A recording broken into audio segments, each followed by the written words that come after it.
What scientific myth is still considered true by many? Story 1. Goldfish supposedly recall very little. I keep a pond with koi and goldfish living together. They surface whenever I feed them, yet if I scoop one goldfish out to sell, the others stop coming up to eat for roughly 4 to 5 days. They dart away instead. It usually takes nearly a whole week for their tiny aquatic minds to fully settle again after the event. Story 2. It's hopefully less widespread now, but weightlifting will not hinder a child's growth. I heard this repeatedly growing up, especially at 14 when I began training at the gym. If you injure your growth plates, that can influence height, yet any sport carries injury risks, and early strength work involves more than only lifting weights. Puberty is arguably the ideal stage to build muscle, which brings meaningful long-term advantages. Adding to this, it's frustrating how many people assume kids can get hurt and bounce back perfectly simply because they're young and children heal fast, so we supposedly don't need to worry about an accident possibly shaping them for the rest of their life or whatever complications might appear years later because they sustained that injury, and so on and so forth. Many adults still repeat these old misconceptions, passing them along without understanding how bodies grow, adapt, recover, and respond during adolescence's rapid physical development. Story 3. Cracking your joints supposedly causes arthritis. My family was close with an orthopedic surgeon. When I was a teenager, I popped my knuckles and my mother asked him, "Please tell her to stop or she'll end up with arthritis." He stared at her completely blankly and replied, "No, I'm not gonna lie to your daughter, Sabrina." As a typical teen who clashed with my mom, I found that moment extremely satisfying. It felt like a victory at the time. Story 4. People claim carrots help your eyes, yet the British military supposedly promoted that story to conceal their superior radar technology. As someone who spent the first 2 months of 2025 legally blind due to an undiagnosed vitamin A deficiency, I can confirm it, and it caused more than vision issues. I almost entirely stopped making tears, leading to severe irritation and even ulcers on my eyeballs from the rubbing. I stayed in bed with my eyes shut for most of that second month. I had plugs placed early. Story 5. Some people think microwaves are harmful in the same way ionizing radiation works, like X-rays or gamma rays, and the same idea appears among 5G conspiracists. I've met people who refuse to eat microwave meals because they assume the food becomes radioactive and will cause cancer or an extra head. I've also encountered others who even prefer frying food, which may actually be worse for health. Microwaves do have risks, but they're ordinary ones: uneven heating that causes burns or underheating certain areas, plastic containers heating up, or putting metal inside, none of which justify avoiding microwave ovens entirely. Story 6. It's not exactly a myth, but it really bothers me when people dismiss something simply because it's labeled a theory. My religious grandmother insists the Big Bang is called a theory because scientists know it's false. She doesn't realize how significant something must be for science to classify it as a theory at all.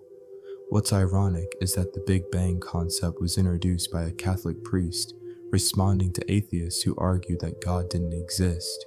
His position was that if the universe had a beginning, then it must have been created by God. It's funny how many major scientific breakthroughs were made by people connected to the church, despite the common belief that religion opposes science. Especially older institutions like the Catholic Church, modern evangelicals not so much. Story 7. Some people still insist the moon landings were staged. In truth, around 400,000 people contributed to them, including countless contractors and companies. Everyone from California surfers making honeycomb insulation for the Saturn V rocket, to elderly women skilled at weaving who literally stitch rope core memory for the Apollo computers. The space race sparked innovations across countless fields, and it heavily accelerated progress in computing, storage, and the miniaturization of electronic components. Nuclear weapons research played a major part too. Story 8. That dyslexia is a visual processing disorder. That's why the media still will say people see letters or words backwards or out of order. It's a neurological issue where someone has trouble with phonological processing, but there's more to it than that since it doesn't only affect reading and writing. I actually use my dyslexia to help gauge when I need to be done and just crash. I have health issues and a lot of the time I have to push, even if I'm not feeling good, but at a certain point I'm more likely to mess things up than get things done. The more pain I'm in, or the more tired I am, the worse my dyslexia gets. When I start noticing my dyslexia acting up in ways it normally doesn't, I know I need to just be done. I have reached the point of too tired or in too much pain or mix of both. Story 9. I've met plenty of adults who genuinely think the Underground Railroad was a literal underground train that took enslaved people to the north. Some even imagine enslaved people escaping on a subway system. When I was in 4th grade, we visited a house that had been part of the Underground Railroad. I honestly thought we were going to see tracks in a hidden train. 10-year-old me was really let down when they pointed to a small crawl space and said that's where people hid. Story 10. Tetanus doesn't come from rusty metal. Tetanus grows in decaying organic matter and dirt. It got associated with rusty metal because people would go into a junkyard, get a bunch of cuts on their feet and legs, then get tetanus from walking around in dirt and dead leaves. It's not that someone would get a cut and then walk around in dirt. It's the fact that a rusty object is a nice, porous, sharp object, and the rust is a good sign that it could also be a contaminated object. It's perfect for collecting contaminated dirt or dust and also for pushing it deep into flesh. While the rust in the cause is just a good sign that it could have Clostridium tetanus contamination on it. Story 11. You could pick almost any so-called fact from the fitness world, and odds are it's a myth. The one that annoys me the most is the claim that carbs make you gain weight. There's a tiny bit of truth only in the sense that carbs provide more usable ATP per gram than something like protein.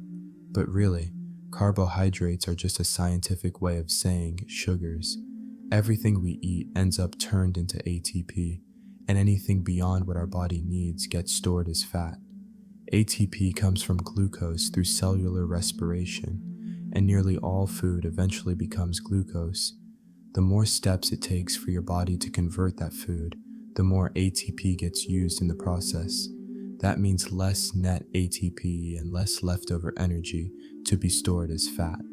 Glucose and fructose are monosaccharides, no breakdown required, which is why high fructose corn syrup is so harmful.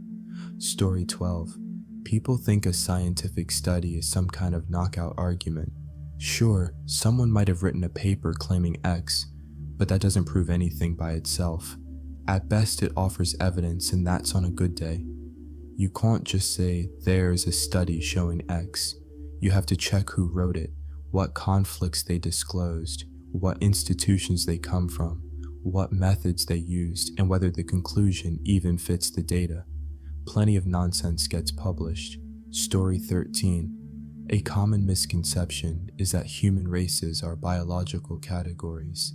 They aren't and never were. From the 1700s through the mid-1900s, scientists tried to demonstrate that racial groups were natural divisions, but science abandoned that effort about 70 years ago. Still, most people today assume race is scientifically real and reflects something physically distinct between black, white, and so on.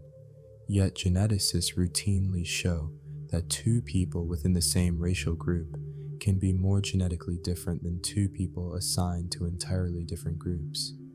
I'm a PhD student in sociocultural anthropology, and teaching this concept blows students' minds. Many still struggle to accept it, even when the evidence is clear. That says a lot about how deeply we're culturally trained to see race as biological, even though it never was. Story 14. The universe is a volume of space which has a property that nothing can go faster through space than the speed of light. To be fair, this is how it's often taught, because the subtleties are complicated. The reality is that the universe is a space-time that has the property that everything in it moves at the speed of light. You and I just don't notice because we're moving at the speed of light forward in time. This is what scientists mean when they say going faster than the speed of light doesn't make any sense. Nothing in the universe can move at any speed that isn't c. This also neatly explains why people moving in different reference frames disagree on the passage of time. Your speed through space and time always has to add up to c. Story 15. A common misconception is that insulin resistance and diabetes come solely from eating too much sugar. The issue is that you can't say sugar doesn't play a role either. It's true that a spoonful of sugar won't give you diabetes instantly, just like one cigarette won't cause lung cancer. But it's also incorrect to claim sugar directly causes diabetes, because there are multiple forms of diabetes and the biology is more complicated. Sugar contributes, yes, but it isn't the single cause. Type 1 diabetes existing at all makes that statement technically false, but that doesn't mean excessive intake of refined sugar isn't a major factor in type 2 diabetes. Story 16. People love saying shark attacks are insanely rare, that you're supposedly more likely to be killed by lightning, a meteor strike, or a train accident than by a shark. Those comparisons are ridiculous. Someone getting hit by lightning in Bangladesh, Bristol, or Bogota has exactly zero chance of being attacked by a great white. But the small group of people splashing around off New South Wales every morning, acting like an injured seal is a harmless workout, have a much higher risk. I'm not getting attacked by a shark while sitting in the backyard, reading my book, Linda. Story 17. People talk like there's some magical age where the brain finishes developing, but the way researchers use the word developing basically just means changing. And there's a pretty big overlap between development and decline, where we start to lose certain abilities even as others improve. The exact age people quote usually reflects their ex dating someone younger, rather than anything rooted in neuroscience. Adding to that, the claim that brain development ends at 25 comes from a complete misreading of the study itself. The research looked at teen and young adult brain changes and simply stopped collecting data once participants reached 25. That doesn't mean development halts at that age, it just means the study ended. Story 18. Lactic acid isn't what makes your muscles burn or feel tired. It's actually a backup fuel your body uses when you're working hard and running short on oxygen. It clears out as quickly as your body releases it, and your liver converts it back into glucose afterward. Fatigue and later soreness come from micro damage in the muscle fibers, fatigue while they're stressed, soreness while they rebuild stronger. However, heavy lactic buildup does create exercise-related symptoms. If levels get too high, your body tries to purge the excess, which is why pushing too hard can make you feel nauseated. So don't hold your breath when lifting, and don't overbreathe either. Let the lactic acid cycle do its thing. Without it, we wouldn't be able to perform anywhere near the amount of work we do when oxygen alone can't keep up. Story 19. Recommend every 1 to 2 days, with caveats that might swing a day in either direction, depending on lifestyle and hair type. The hairstylist for my wedding actually made sure I relayed to my girls that don't show up with too clean hair. For an updo, basically just means don't wash it right before you come. She said she had too many brides or bridesmaids show up with hair that was so dirty it had to be washed on the spot, because it was going to look greasy once pulled up, exposing the roots. I know folks who play intense outdoor sports in the humid southern heat on a daily basis who will go 5 to 6 days without washing. Story 20. That women's fertility crashes at the age of 30, and men never do. Turns out the early studies that were conducted on the subject weren't taking into account the age relationship between the participants, where the majority of the women had older male partners. Even a layperson can see how that might be an issue. Men aren't at constant peak fertility, nobody is, and older men can impact the viability of a pregnancy regardless of the age and fitness of the woman. They also didn't try to mitigate their own confirmation bias, as they were clearly already operating under the assumption that fertility problems were almost exclusively a result of something being wrong with the woman. It's a really annoying misconception that makes people think their misogynistic comments about the clock ticking are validated, when in reality, they're making a fool of themselves for several reasons. They just don't know it, because nobody cares about research that disproves their preconceived notions. Story 21, hilariously, this one is like a 2-for-1 of misinformation. Chemical imbalance being the cause of depression. Wait, hear me out. Clinical depression is definitely a real thing, and antidepressants work for some people. It's just the mechanism by which they work probably into what we thought it was. But it's been accepted wisdom for so long that a lot of people, including doctors, still think chemical imbalance is what causes depression. Myth 1. While idiots stumble across these headlines and see chemical imbalance not cause of depression, never actually read the article and assume it means science says depression not real and your nephew really only needed fresh air and exercise like you thought. Myth 2. Story 22, racial existence and superiority. While distinct biological races do not exist, significant racial, genetic differences are certainly a reality. This is observed in numerous areas of medicine where people of certain groups have vulnerabilities to certain diseases or disorders. Black people, for example, have a genetically statistically higher vulnerability to sickle cell disease, as well as some others like certain types of heart failure and stroke, based upon unique genetic traits. While there are broad socioeconomic factors for many health problems for the same group and others, genetic differences are certainly a distinct factor. It's very common for socioeconomic factors that explain things like Hispanic immigrant populations appearing more resilient to cancers. These are misrepresented as racial differences versus being explained by immigrant populations being more healthy than others at a baseline in terms of lifestyle habits. The problem is where people attempt to argue racial superiority or deficiency based upon our differences. That's not a sustainable argument. Difference isn't a flaw. Not observing it is. Story 23. It's geometry, if that counts. Circles have one side. They told me this as a kid. A triangle has 3 points, so it has 3 sides. A square has 4 points, so it has 4 sides. A circle only has 1 side. Wrong. All 2-dimensional shapes are theoretical in 3-dimensional space, and a circle would be a shape created by an infinite amount of points with either no sides or an infinite amount of theoretical sides. If you view a square versus an octagon, the octagon is more similar to a circle. If you kept adding points and lines, it would continue to be more similar to a circle. With an infinite amount of lines and points, it would be either a circle or a one-dimensional point. Story 24. The alpha dog theory.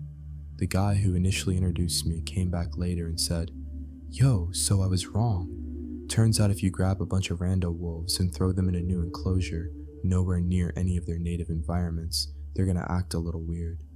The wolves he had observed had been unrelated wolves in some form of captivity. Later he got funding or something, but basically he went out and was able to discreetly observe wolves in their native packs and environments. In reality, wolves function just like any other family. Mom, dad, in-laws, offspring, cousins, etc. Closest thing to an alpha is whoever sires the most pups, but even then they don't behave anything like what he observed. To his credit, when he realized his error, he immediately started saying he was wrong, and that what he wrote had no merit, even asked for alpha to be taken out of the newer prints. The only reason dominance works with training dogs is the same way you can grab your kid, shove them into their room, and scream in their face to do their homework. Sure, they might get straight A's, but that doesn't mean you're a good parent. Story 25. Alternative medicine is a marketing category, not an evidential one. It's not medicine. If an alternative treatment is proven to work through controlled testing, it gets absorbed into mainstream medicine and stops being alternative because demonstrated, peer-reviewed evidence moves it into the actual medical toolkit. If a treatment stays alternative, it's because it failed to demonstrate reliable effectiveness when tested. As Tim Minchin put it, you know what they call alternative medicine that's been proven to work? Medicine. Story 26. Dogs only see in black and white and gray, which is not true. They see in yellow, blue, and gray. We can see colors because we have 6 million cone photoreceptor cells, but dogs have 20%, which would roughly be 1.2 million, which in contrast only produces blue and yellow. They have 2 cones in their eyes, which produce only yellow and blue, contrary to humans, which have 3 rings that produce red, yellow, and blue. Edit. I see some people may not understand about green. Yes, dogs can see blue and yellow, which would usually make green, but green is actually yellowish. Gray to them, the limited color perception dogs have, is called dichromatic vision. Story 27. Up until a few months ago, I still believed that if someone was HIV positive, they could essentially develop full-blown AIDS at any moment without warning, and any bodily fluid could pass the virus on to someone else, so it would be very dangerous to even so much as share a toothbrush with them. That's what I was taught as a kid by parents and teachers, so it's what I believed. The concept of someone taking a pill until the virus becomes undetectable in their system blew my mind. Story 28. Victorian women had ribs removed in order to corset their waist even tinier. There is zero historical evidence for that. Do people even know how risky surgery was in the Victorian era? Germ theory had only become scientifically accepted near the end of the era, and it took longer for the public to accept it. That surgery would pretty much be a death sentence. But people want to reinforce the narrative that all corsets were oppressive. Bonus. Really only high society women would tight-lace their corsets for limited periods of time, extras for their wedding or special event. Before the 1840s, tight-lacing wasn't even possible because eyelets were hand-bound and couldn't put up with the strain. So any media depicting tight-lacing before that time are just lying. This is a topic I'm very passionate about. Story 29. That learning multiple languages at once will hinder your child's intelligence.